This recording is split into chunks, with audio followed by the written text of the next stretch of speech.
I'm glad I can see you. It's nice to see you. Hi. Hi. Thank you. It's an honor finally being able to talk to you. Thank you.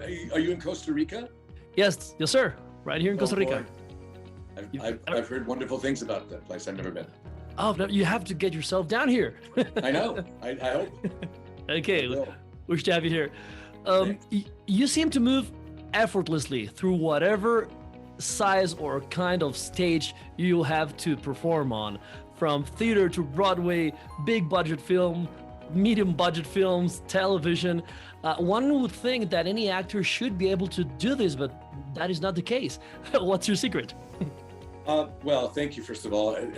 Effortlessly is not a word I would use or apply to myself, but I appreciate that. I think, honestly, it comes from, being from the theater, that I was, that training of that sets you up for everything. And also so that walking on a set for the first time after, if you've never been on a set, it's so disorienting. But because of I'm able to focus because of my training, I was able to kind of navigate. In Costa Rica, we have a saying which it's said to have colmillo, which translates to have fangs, or the necessary tools to do something. Yes. Yeah, to have fangs, something like that. Okay. Theater gives you that. I also think that your fan base must be comprised of the most varied amount of people. Like, I think some people know you from Titanic, some people remember you from Alias. I was wondering, when you meet your fans, do you know what part of your work are they most related to when you say that? They usually have a picture for me to sign. So I know that's, and it varies. I mean, it's so crazy to think that my characters have affected people in the way they have, and I'm very humbled by that. Well, you played Jesus once, so I think yes, that must bring a whole new set of fans. Yeah, I often forget that, and then I think, oh my, yes, I did that. Yeah.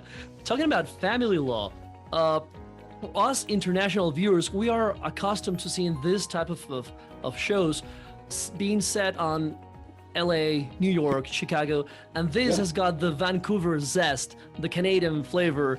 Can you please help me pinpoint in that? Vancouver zest, I love that. It does, and it can only be Vancouver, and it's one of the reasons I feel I'm so proud of it, is that it is an all Canadian show. I'm Canadian. What the show is it's like any good writing. Anybody can relate to it, Sure. And it's about a family, and it's about the interactions of a fractured family that is trying to find their way back together. And so I think it's got a lot of heart. I think it's got a lot of humor, and I think it's got a lot of truth. There is a word that I don't actually agree when describing this family, which is dysfunctional. I've seen it written in many places, and they do function in their way. Yes, but that's it. I mean, every family functions, but some better than others. And as you watch the show, you haven't seen the whole series yet, but as you'll see why it is.